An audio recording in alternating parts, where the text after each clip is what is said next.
오늘은 성공이 중요하냐, 말씀을 순종하는 것이 중요하냐 하는 내용으로 설교를 드리겠습니다. 사람들은 다 성공하기를 원합니다. 그래서 자신의 능력이 다른 사람보다 탁월해서 직장의 상사나 주위 사람들로부터 인정받기를 원하고, 또 돈을 많이 벌어서 비행기를 탑승할 때나 호텔에서 VIP 대접을 받는 것을 좋아합니다. 혹은 노벨이나 아카데미상 같은 이런 세계적인 상을 받아서 어느 나라에 가더라도 사람들로부터 특별 우대를 받고 메인 스피커로서 이렇게 강연을 하고 박수 받는 것을 좋아합니다. 제가 대학원 경영학과에 다닐 때 유명한 기업의 회장님이 한 학기 강의를 맡으셨습니다. 그분은 공부를 아주 잘해서 경기고등학교를 나오고 서울법대를 졸업했는데, 서울법대 재학 중에 사법고시를 합격해서 그분은 검사가 되었습니다.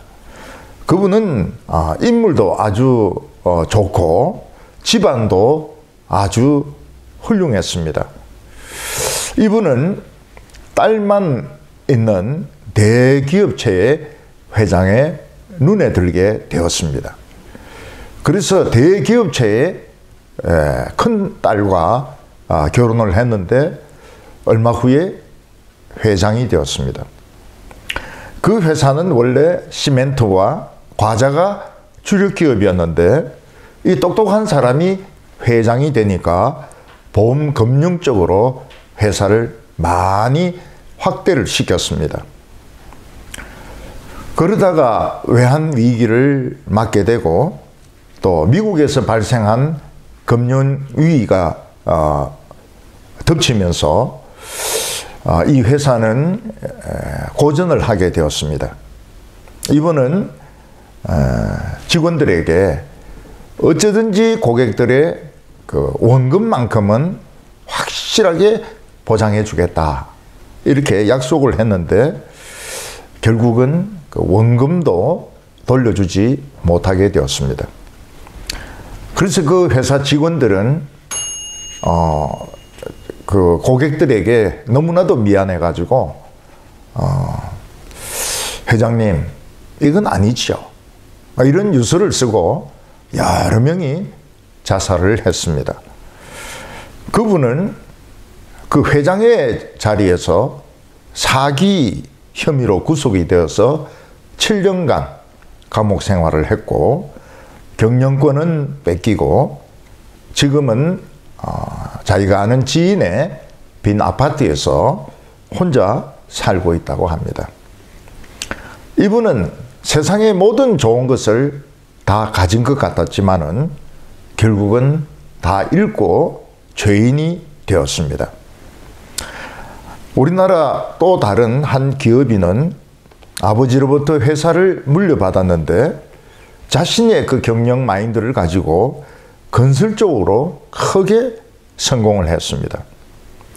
이분이 한 큰 업적은 리비아의 대수로 공사를 성공을 시켰는데, 사하라 사막의 땅 속에 있는 물을 끌어올려 가지고 그 뜨거운 사하라 사막을 통과해서 리비아 수도까지 수도를 연결시켰습니다. 아무도 하지 못한다고 하던 이 사업을 이분은 성공을 시켰습니다.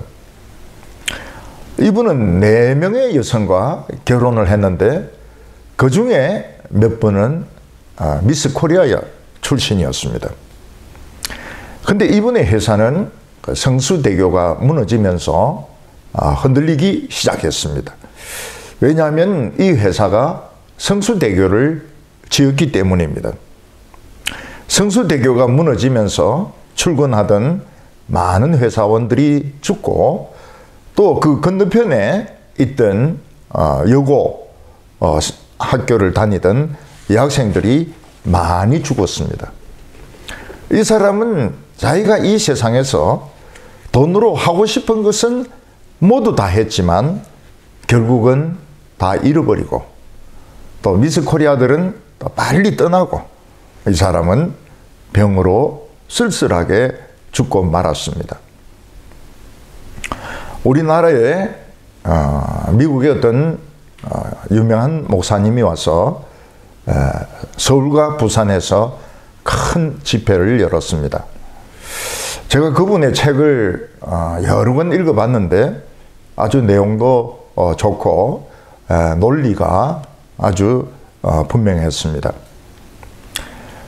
이분은 큰 교회 두 군데서 집회를 했는데 마침 제가 휴가 중이어서 그분의 설교를 들을 수가 있었습니다. 로마서 1장을 가지고 본문으로 설교하는데 아주 설교가 뜨겁고 좋았습니다. 근데 문제는 그분의 설교를 통역하는 목사였습니다. 그분은 한국인 1.5세로 미국에 이민을 가는데 한국어도 잘하고 영어도 잘하고 인물도 잘생겼습니다. 그래서 저는 젊은 목사가 앞으로 참 훌륭한 목사가 되겠구나, 성공하겠구나 이렇게 생각했는데 한 달 만에 일간신문에 그분의 기사가 실렸습니다.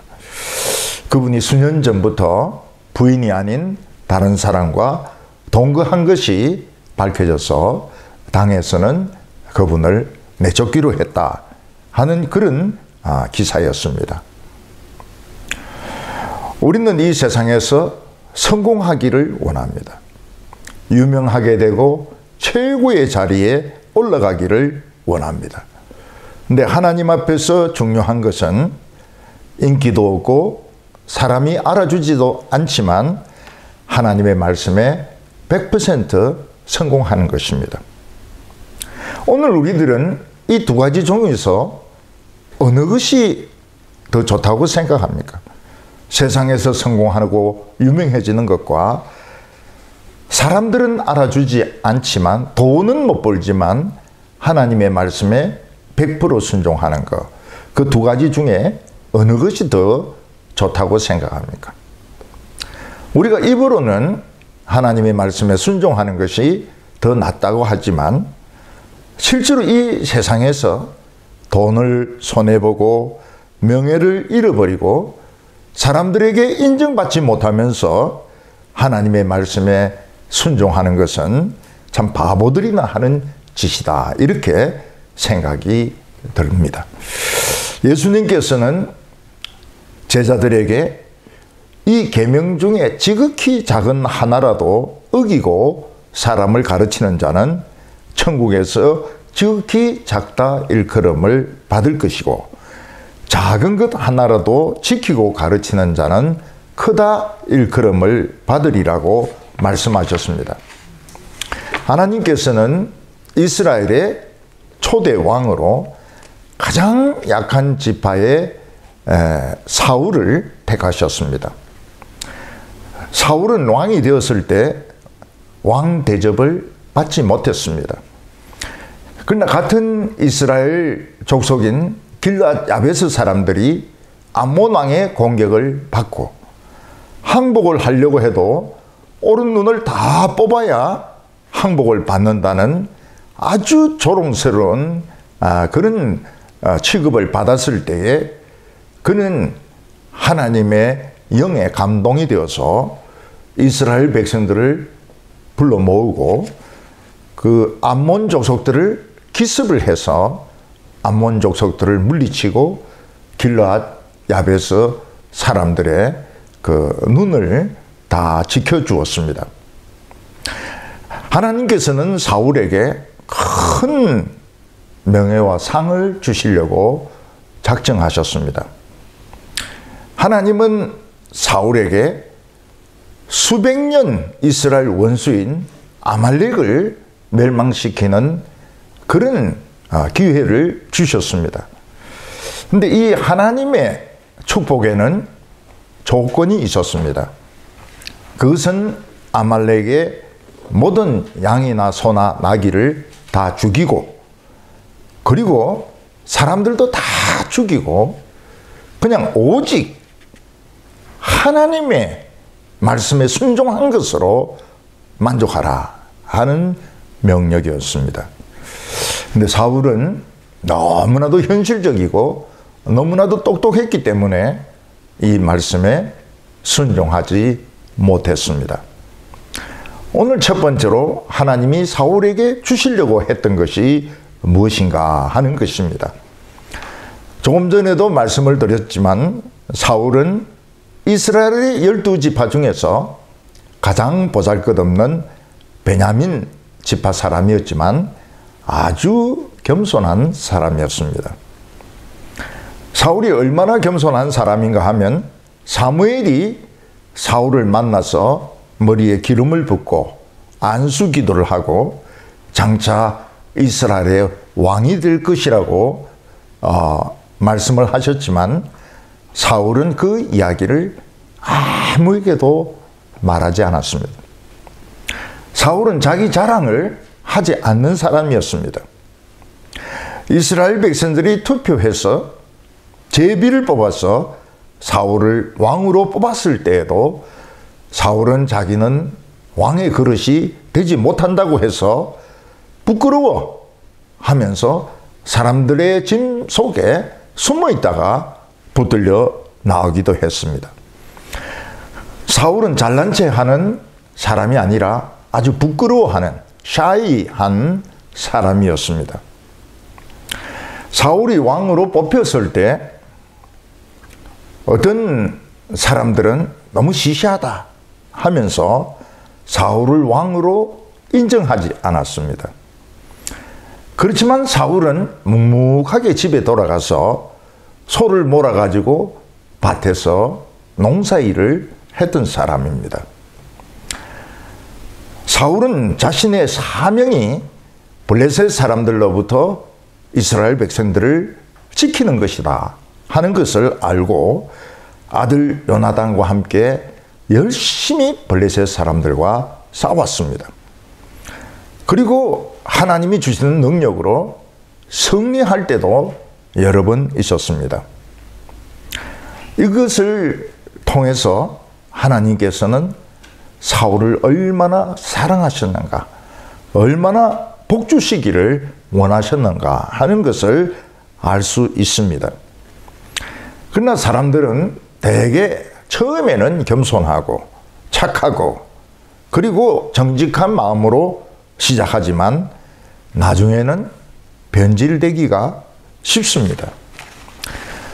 사람이 어떤 일에 성공해서 그 일을 오랫동안 똑같이 하게 되면 권태가 오게 됩니다. 이 권태가 찾아오면 자기가 하는 일로 만족을 하지 못합니다. 그는 무엇인가 좀 더 짜릿하고 아슬아슬한 일, 죄도 아니고 또 죄 비슷하기도 한 이런 일들을 하면서 그 스릴을 즐기게 되는 것입니다. 보통 사람들은 운전할 때 선이 그어져 있는 그런 길로만 차를 운전을 합니다. 근데 운전을 아주 잘하는 사람은 줄을 벗어나기도 하고 줄을 걸쳐서 달리기도 하고 때로는 노란 선이 있는데도 유턴을 하기도 하고 이래서 사고를 당하는 것을 보게 됩니다.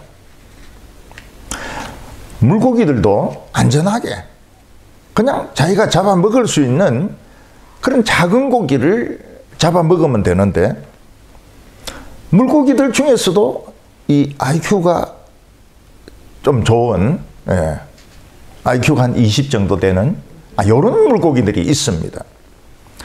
이런 물고기들은 그 낚시 바늘에 그 꼽혀 있는 지렁이가 그렇게 먹고 싶은 것입니다.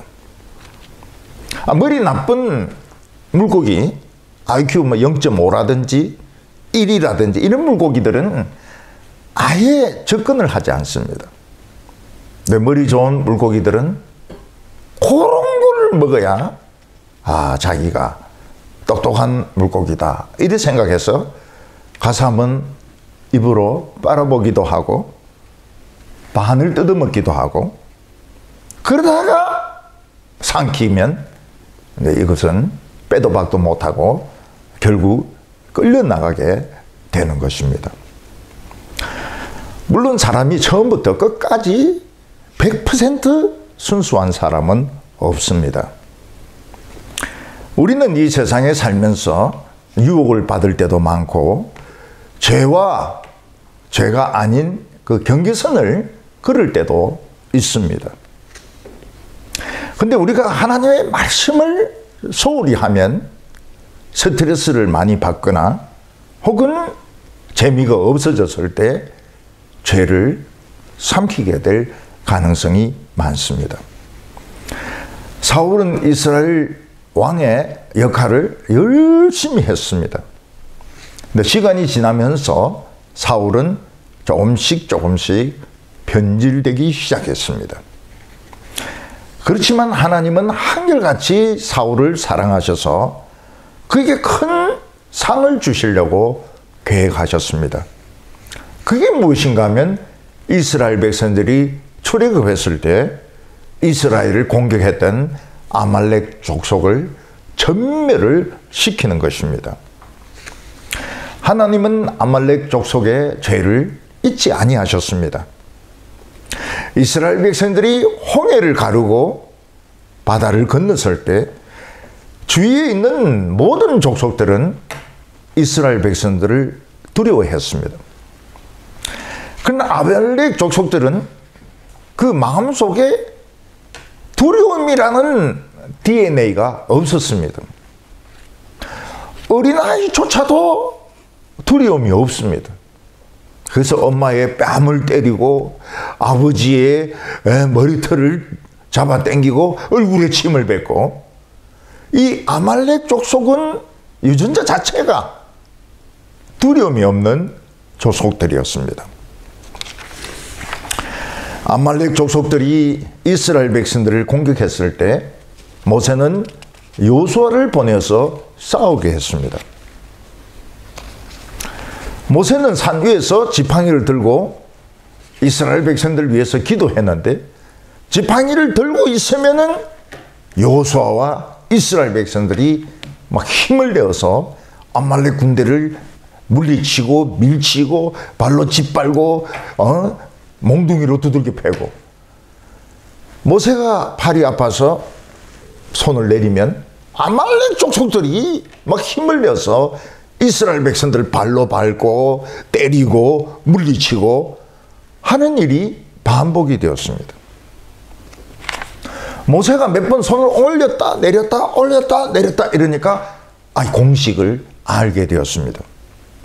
근데 모세가 인간인데 어떻게 하루 종일 이 지팡이를 들고 손을 들고 있을 수 있겠습니까? 그래서 함께 올라갔던 아론과 훌이 모세를 바위에 앉게 하고 양쪽에서 그들이 모세의 팔을 들었습니다. 그래서 모세의 팔은 하루 종일 내려오지 않았습니다. 여호수아와 이스라엘 백성들은 계속 힘을 내었습니다. 새 힘이 생기고 또 새 힘이 생기고 그래서 아말렉 족속을 물리쳤습니다.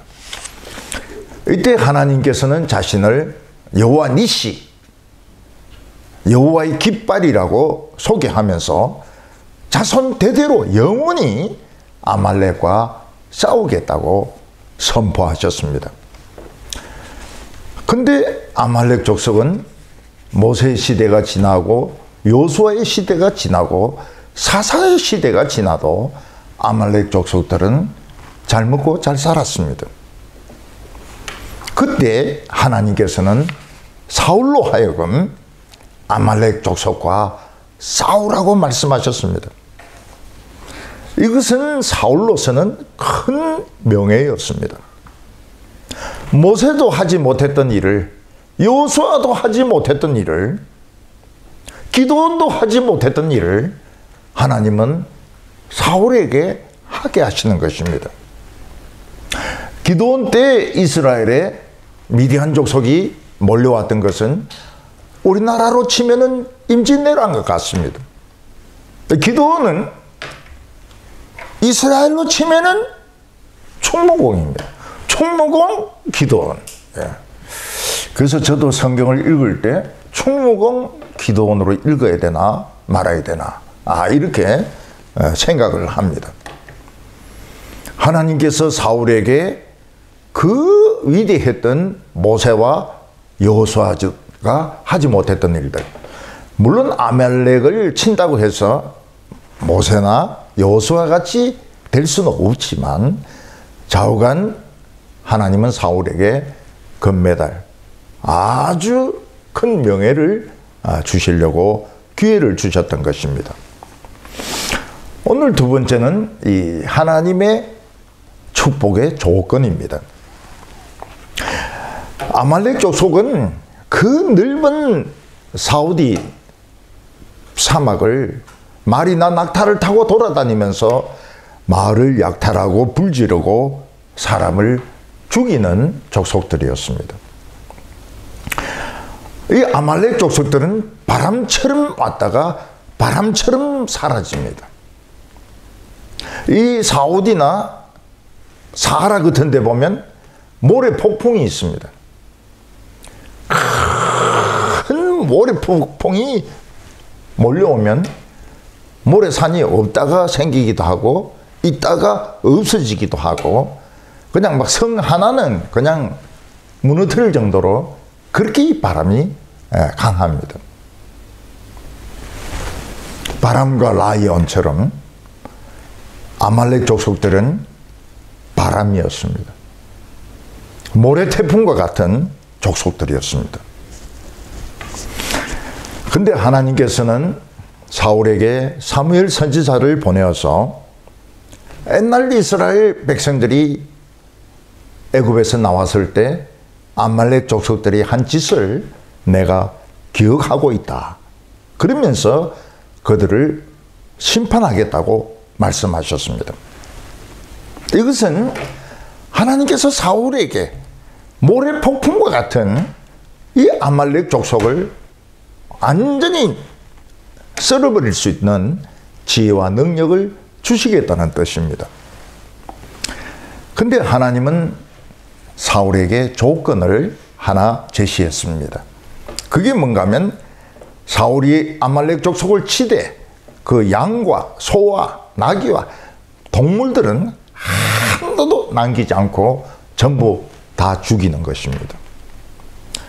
그리고 사람들, 아말렉 족속들은 어른이나 아이나 소년이나 처녀나 한 명도 살리지 말고 다 죽이라는 말씀이었습니다. 우리는 가끔 하나님께서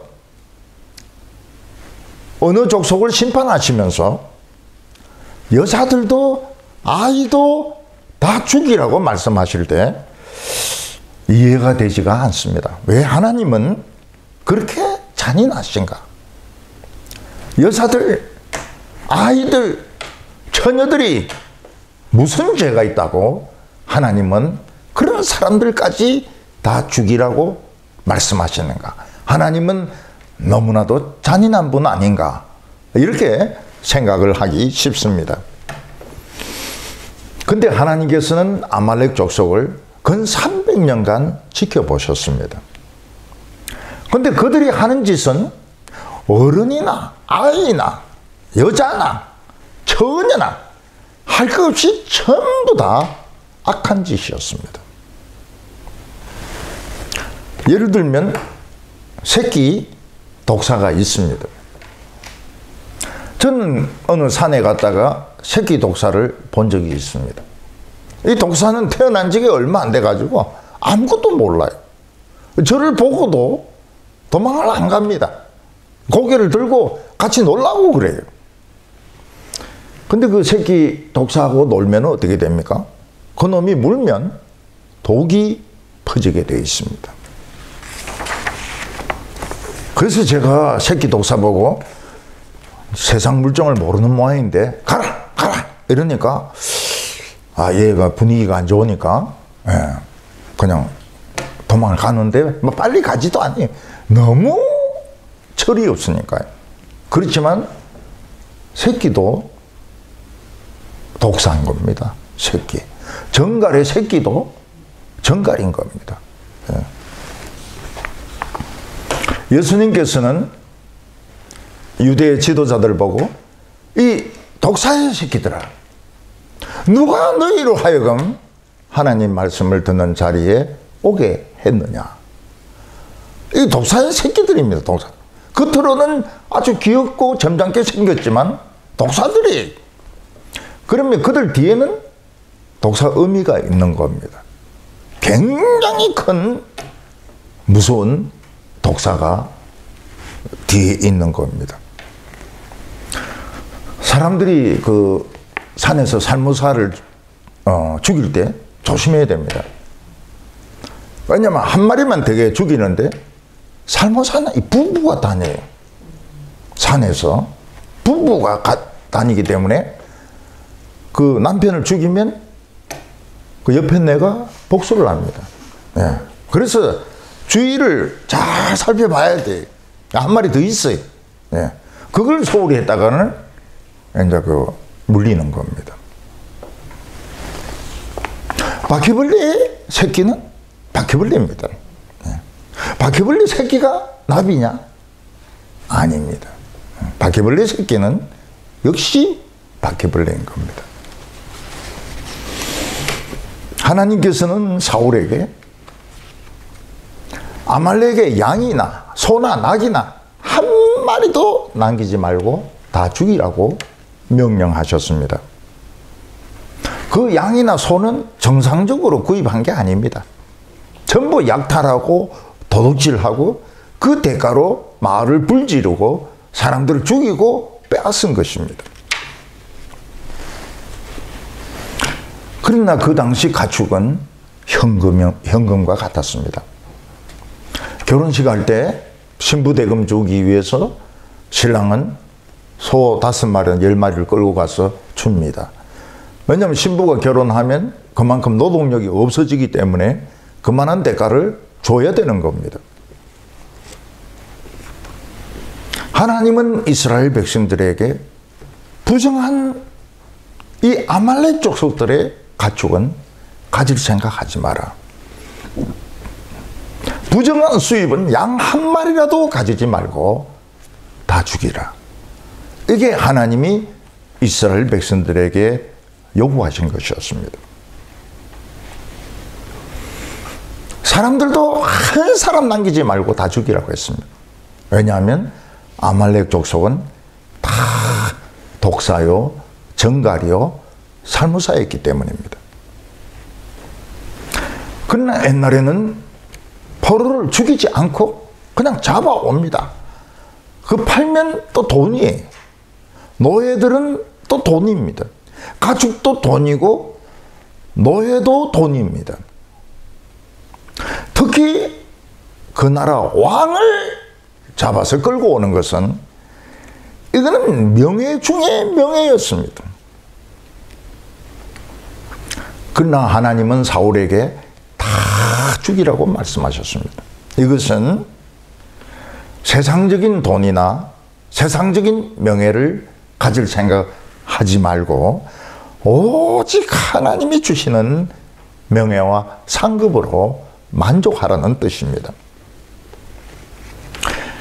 그러나 우리 눈앞에 정말 돈이 있는데, 돈도 수백억이 있는데 그걸 과연 포기할 수 있을까요? 우리가 사람들 앞에서 칭찬받고 인정받을 수 있는 길이 있는데 우리가 그것을 포기할 수 있을까요? 수만 명이나 수천 명이 박수를 치는 것은 사람을 행복하게 하는 그런 마력이 있습니다. 유명한 가수들이 콘서트를 할 때 수만 명, 수천 명의 청중들이 환호를 하고 박수를 칩니다. 그때 가수는 하늘 꼭대기에 올라갔다는 그런 최면에 빠지게 됩니다. 마약을 먹은 것 같이 그렇게 기분이 좋습니다. 근데 그 순간이 지나고 집에 들어오면 혼자입니다. 요즘은 나홀로 사는 그런 연예인들이 많습니다. 너무 외로운 거예요. 너무 외로워요. 그래서 연예인들이 그 외로움을 견디지 못해서 자살을 많이 하는 겁니다. 어떤 사람이 수십억의 부정한 수입을 가졌습니다. 그 부정한 수입을 누가 줄 때 받습니까? 안 받습니까? 사람은 판단이 흐려집니다. 나중에 어디를 가든지 먹고 보자, 받고 보자, 그냥 가지고 보는 겁니다. 그러면 나는 부자다. 나는 호화로운 생활을 할 수 있다. 이런 행복감에 젖어들게 됩니다. 근데 하나님의 말씀에 100% 순종했을 때는 수입이 없습니다. 박수가 없습니다. 명예가 없습니다. 오히려 사람들이 아이고 답답하다고, 어떻게 저래 답답한 친구가 다 있나? 어떻게 저래 꽉 막힌 사람이 다 있나? 욕을 합니다. 비난을 합니다. 업신여깁니다. 사람들은 성공과 하나님의 말씀에 순종하는 것 중에서 어느 것을 택하겠습니까? 물론 교회에서는 하나님 말씀요 이렇게 대답하겠지만 계단 내려갈 때는 웃기는 소리 하지 마라. 결국은 현실을 몰라서 저런 소리를 하는 거다. 돈이다. 돈. 돈이고 명예고 감투고. 그렇게 사람들은 생각을 합니다. 그래서 하나님이 사울에게 주신 이 축복의 기회는 오히려 사울에게 아주 무서운 시험이 되었습니다. 사울은 지금까지 하나님이 주시는 힘으로 왕 노릇을 잘했습니다. 근데 하나님은 사울에게 질문을 하십니다. 너가 하나님이 주시는 상급으로 만족할 수 있느냐? 아니면 너는 또 다른 돈과 명예와 인간의 그 칭찬이 더 중요하냐 하는 것을 하나님은 질문을 하셨습니다. 오늘 이 마지막으로 보면 사울의 부족한 순종을 보게 됩니다. 사울은 여러 번 전쟁을 하면서 전쟁에 상당한 이 전략이 생기게 되었습니다. 사울은 이스라엘 백성들을 소집하니까 21만 명이 모였습니다. 사울은 먼저 스파이를 보내가지고 이 바람처럼 움직이는 아말렉 족속이 어디에 숨어 있는지 찾아보게 했습니다. 그러더니 아말렉 족속은 이미 성공을 해가지고 맨션을 짓고 살고 있었습니다. 아말렉 성을 지어가지고 이젠 바람이 아닙니다. 정착해서 살고 있었습니다. 아주 화로운 생활을 하고 있었습니다. 근데 아말렉 족속들 가운데는 다른 족속도 있었습니다. 겐 족속이라는 족속이 있었는데 이 겐 족속은 절대로 집에 살지 않습니다. 꼭 장막에서 삽니다. 왜냐하면 그 조상들이 너희들이 돌로 만든 나무로 만든 집에 살면 게을러진다. 그리고 점점 더 편하게 살려고 한다. 그래서 반드시 유목민처럼 텐트에 살라고 말씀을 남겼습니다. 그래서 이 겐 족속들은 모세의 장인 이드로의 후손인데 전부 텐트 생활을 합니다. 그러니까 여자나 남자나 아이나 이 말뚝 박는 데는 선수입니다. 그 겐 족속은 이스라엘 백성들이 남긴 찌꺼기로 살았습니다. 만나의 찌꺼기로 살았고 모세의 설교의 찌꺼기로 살았습니다. 요즘으로 치면 교회 정식 회원이 아니고 등록 안 하고 와서 설교만 듣고 가는 그런 사람들과 같은 것입니다. 어쩌면은 인터넷으로 설교를 듣는 사람이라고 볼 수도 있습니다. 그러나 하나님은 이 겐 족속의 순수함, 이 겐 족속의 그 하나님에 대한 사랑을 귀하게 보셨습니다. 그래서 스파이를 보내가지고 겐 족속들에게 지금 아말렉을 치려고 하니까 너희들은 다 빠져나와라. 거기에 있다가 죽지 마라. 아주 극비사항을 알려주셨습니다. 그래서 겐 족속들은 전부 자기들끼리 소통을 해가지고 이 비밀을 폭로시키지 않고 이스라엘이 친대. 오늘 밤에 보따리 싸가지고 우린 피해야 된다. 그래서 겐 족속은 싹 빠져나오고 아말렉 족속들만 남아있게 되었습니다. 남아있는 사람들은 누굽니까? 악질 중에 악질들만 남아있었습니다. 사울은 21만 명의 이스라엘 백성들을 아말렉의 성이 있는 골짜기에 숨기고, 그리고 아말렉 족속들이 워낙 도망치는데 빠르기 때문에 포위망을 만들고 또 포위망을 만들고 3겹, 4겹 포위망을 만들었습니다. 그리고 사울은 아말렉 족속을 급습을 했습니다. 사울의 작전은 성공을 거두었습니다. 아말렉 족속은 이스라엘의 공격에 전혀 대비를 하지 않았습니다. 너무너무 교만했기 때문에 대비를 하지 않았습니다. 그 대신에 그들은 이스라엘의 그 포위망을 뚫고 도망을 쳤습니다.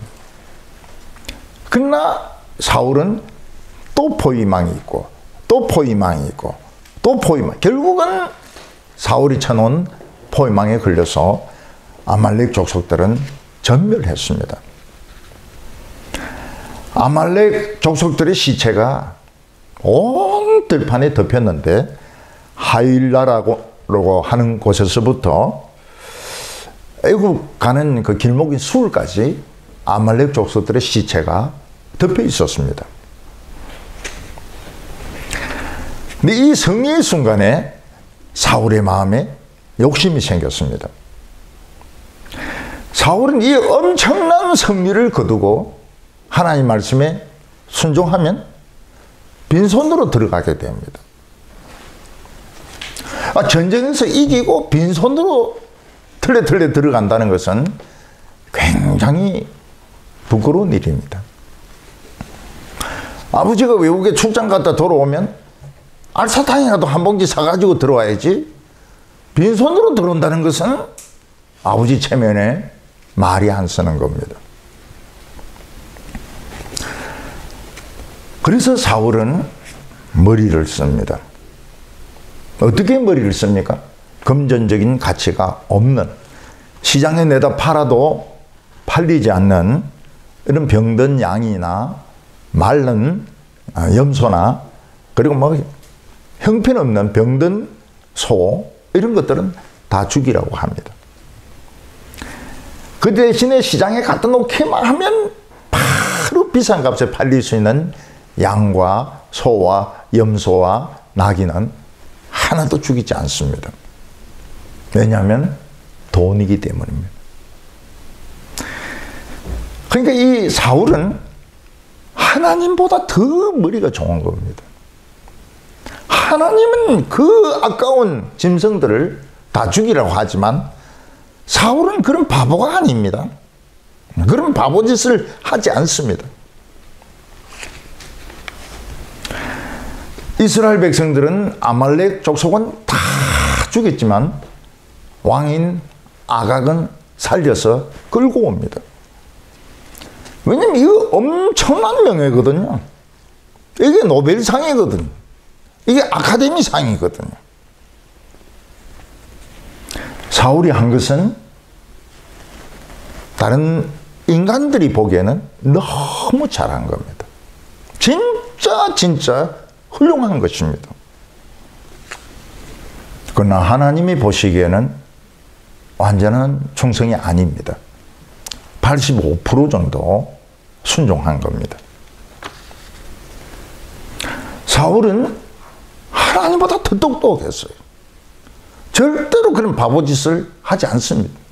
하나님의 말씀에 맹목적으로 순종하는 그 어리석은 짓을 하기에는 사울은 너무 똑똑했던 겁니다. 사울은 실용적인 사람이었습니다. 현실적인 사람이었습니다.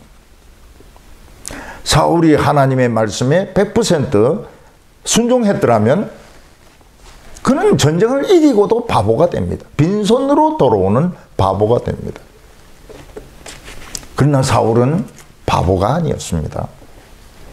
그는 돈이 될 만한 양과 소와 나귀와 염소 수십만 마리를 잡아가지고 옵니다. 사울은 거부가 되었습니다. 부자입니다.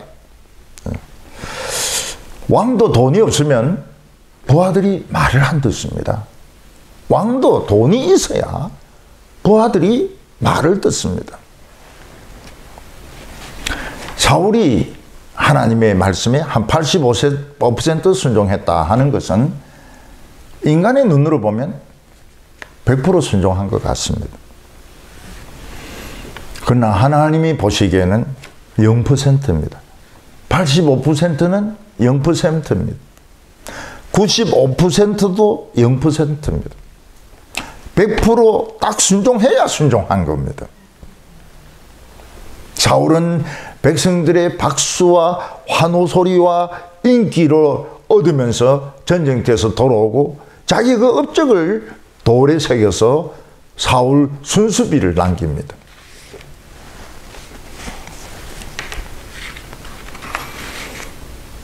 사울은 자기가 살려온 양과 소와 나귀를 사무엘이 보지 못하는 곳에 감춰 놓습니다. 왜냐하면 또 잔소리할 거거든요. 근데 하나님께서는 사무엘에게 뭐라고 말씀하십니까? 내가 사울을 왕으로 세운 것을 후회한다고 말씀하셨습니다. 왜냐하면 사울이 하나님의 말씀을 듣지 않았기 때문입니다. 하나님의 말씀을 업신여겼기 때문입니다. 85% 순종한 것은 전혀 순종하지 않은 것과 같았습니다. 가끔 교회에서 보면 그냥 하나님의 말씀대로 한다, 하나님의 말씀대로 한다 하면서 지멋대로 하는 사람들이 있습니다. 전혀 순종하지 않은 겁니다. 전혀 순종 안 한 거예요. 사울은 사무엘을 만나고는 큰 소리를 칩니다. 하나님을 찬양합니다. Praise the Lord. 하나님을 찬양합니다. 저는 하나님의 말씀에 순종해서 전부 다 죽이고 돌아옵니다. 근데 사무엘의 귀에는 양소리와 소소리가 들렸습니다. 물론 사람의 귀에는 안 들리지만은 선지자의 귀에는 영적인 이 귀로 들렸습니다. 그래서 사무엘이 묻습니다. 사울에게 내 이 귀에 들리는 많은 양소리, 소소리는 뭡니까? 그러니까 사울이 겸연쩍게 변명을 합니다. 하나님께 제사 드리려고 좋은 것은 골라왔습니다. 자기 욕심을 하나님에 대한 예배로, 하나님에 대한 제사로, 교회를 위한 사업으로 이걸 포장을 하는 겁니다. 그때 사무엘이 뭐라고 이야기합니까? 제사보다 하나님 말씀에 순종하는 것이 더 하나님을 기쁘게 하는 거라고 말씀했습니다. 예배보다도, 교회를 위한 것보다도 하나님의 말씀에 순종하는 것이 더 중요하다고 말을 했습니다. 예수님은 유대 지도자들에게 서풍이 불면 비가 온다는 걸 알고, 남풍이 불면, 사하라에서 남풍이 불면 날씨가 더울 거라는 걸 알지만 너희들은 어떻게 해서 이 시대를 분별하지 못하느냐. 참 무서운 말씀입니다. 우리가 일기예보를 들으면 비가 올 확률이 몇 프로입니다. 눈은 몇 시부터 몇 시까지 옵니다. 요즘은 정확해요. 근데 이 시대가 어떤 시대인지, 지금 우리가 살고 있는 이 시대가 어떤 시대인지 아무도 모르는 겁니다. 그냥 탄핵 반대, 탄핵 찬성, 막 그런 구호만 외치지 지금 이 시대가 어떤 시대인지 모르는 겁니다. 일기예보는 들으면서 예수님이 오시고 하나님의 나라가 임한 것은 무진장한 축복이 임하는 기회인 것입니다. 또 하나님의 무슨 심판도 임할 수 있는 기회입니다. 복받는 사람은 복받고 망하는 사람은 망하고 극단적인 일들이 일어나는 시대인 것입니다. 선지자는 하나님의 음성을 들을 수 있어야 됩니다. 그리고 성도들의 아픈 신음소리를 들을 수 있어야 됩니다. 전쟁의 소리를 들을 수 있어야 됩니다. 에레미야는 기름 가마가 북쪽에서 남쪽으로 기울어져서 쏟아지고 있다고 이야기를 했습니다. 에스겔은 시커먼 구름이 몰려오는 것을 보았습니다. 사무엘은 사울이 하나님 말씀에 잘 순종하는 것 같지만 실제로는 100% 하나님 말씀을 멸시하는 것을 알았습니다. 그래서 사무엘은 사울의 성전 축하식에 참여 안 하고 갑니다. 그러니까 사무엘이 빠지면 사울의 체면이 떨어지니까 사무엘이 옷자락을 잡습니다.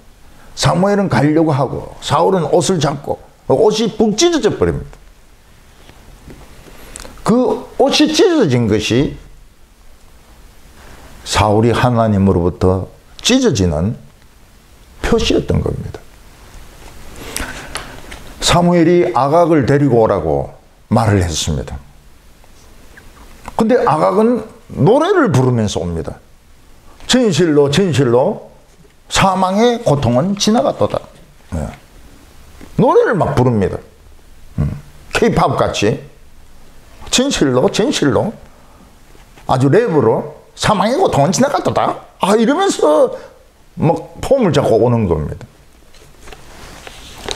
사무엘은 아각에게 네가 얼마나 많은 하나님의 자녀를 죽였는데 입에서 랩송이 나오냐? 그래서 칼로 찍어서 죽입니다. 목을 베어서 죽이는 것이 아니고 그냥 토막을 내어서 사무엘이 직접 죽여버립니다. 사울은 사무엘 선지자로부터 네가 하나님 말씀을 버렸기 때문에 하나님도 사울을 버려서 왕이 되지 못하게 하겠다는 말을 듣습니다. 근데 사울은 계속으로 있습니다. 계속적으로 왕으로 자리를 잡고 있습니다. 근데 뭐가 달라졌습니까?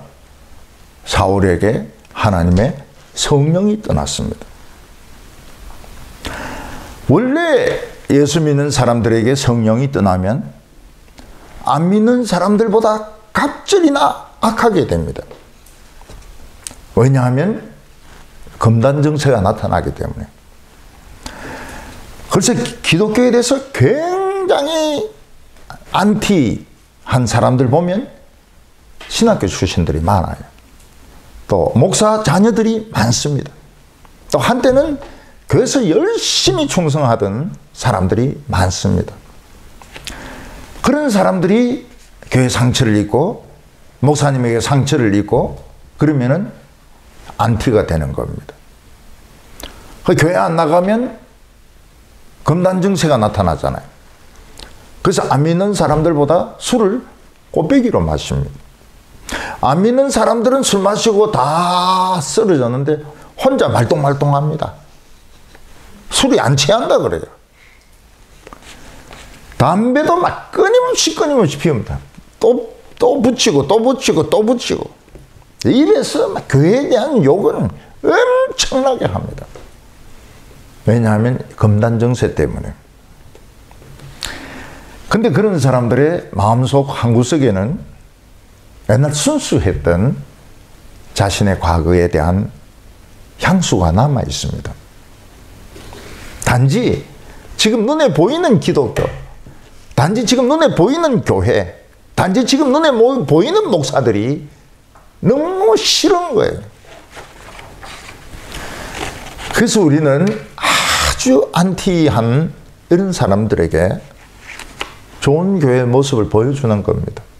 제도적이고 위선적이고 엄청난 돈을 들여서 큰 교회를 짓는 그런 교회 대신에 진짜 사랑하고 봉사하고 섬기는 목사, 교회, 예배도 틀에 딱 짜여진 이런 예배가 아니라 정말 참 자기가 찬송하고 싶어서 찬송하고 기도하고 싶어서 기도하는 이런 예배를 드리는 겁니다. 그러면은 돌아오는 사람들이 상당히 있어요.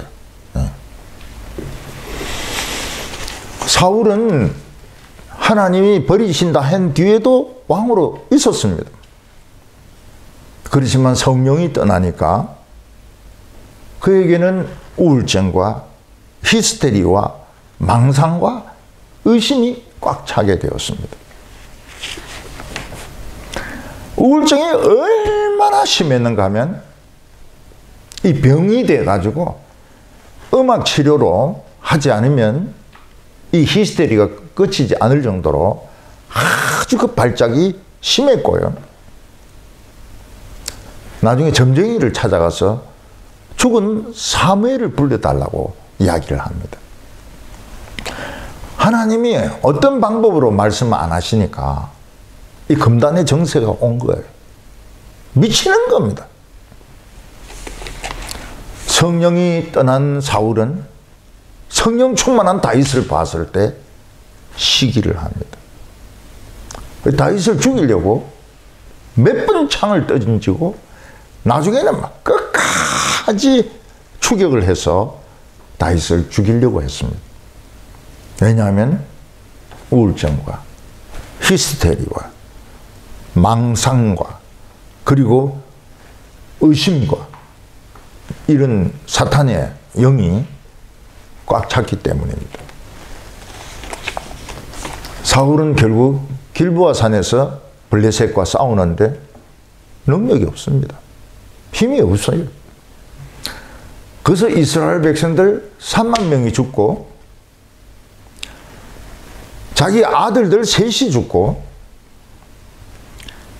자기는 중상을 입어가지고 부관인데 죽여달라니까 못 죽입니다. 그러니까 칼을 세워놓고 엎어져 가지고 자살을 합니다. 굉장히 명예롭지 못한 그런 죽음을 죽은 겁니다. 여러분, 교회에 목사님이나 장로가 성령이 없으면 자기만 죽는 게 아닙니다. 교인 3만 명을 끌고 가서 죽이는 거예요. 소경이 소경을 인도하면 전부 다 구렁텅이에 빠집니다. 그래서 성령이 없는 목사님, 성령이 없는 장로님, 무서워해야 됩니다. 죽음으로 데리고 갑니다. 피리 부는 사람과 같습니다. 피리 불어가지고 다 데리고 전쟁터로 가는 거예요. 죽는 대로 데리고 가는 겁니다. 우리가 세상에 살다 보면 돈 욕심이 생깁니다. 명예 욕심이 생깁니다. 부자가 되고 싶습니다. 사람들에게 인정도 받고 칭찬도 받고 싶습니다. 근데 이런 욕심들이 생고무보다 더 질깁니다. 안 떨어져요. 거머리보다 더 질깁니다. 안 떨어집니다.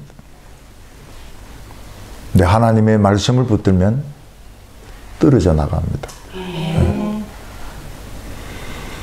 하나님의 사람들이 하나님의 말씀을 멸시하면 귀신의 영이 들어옵니다. 세상 사람들보다 더 악해요. 교회가 하는 게 세상보다 훨씬 악하고 사랑은 진짜 없습니다.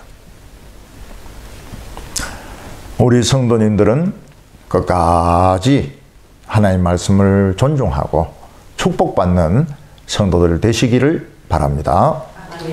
기도드리겠습니다. 하나님 아버지, 우리가 입으로는 하나님을 믿고 말씀에 순종한다고 하지만 우리도 사울같이 너무너무 똑똑해서 하나님의 말씀을 적당하게 순종하고 우리가 세상의 돈과 명예를 취하려고 할 때가 많았습니다. 하나님, 우리 힘으로는 하나님 말씀에 100% 순종하는 것이 불가능합니다. 하나님께서 오늘 저희들에게 성령으로 덮으셔서 하나님 말씀을 사랑하게 하여 주시고 하나님의 말씀에 결사적으로 우리가 복종하게 하여 주시옵소서. 하나님 아버지, 사람들이 우리를 멸시하고 욕하고 바보라고 해도 우리는 이 말씀의 길, 믿음의 길을 꿋꿋하게 걸어가게 하여 주시옵소서. 믿는 사람들 가운데서 너무 많은 우울증 환자들이 있습니다. 히스테리가 있습니다. 의심이 있습니다. 분노가 있습니다. 하나님이 모든 귀신들을 다 물리쳐 주시옵소서. 예수님의 이름으로 기도하옵나이다. 아멘.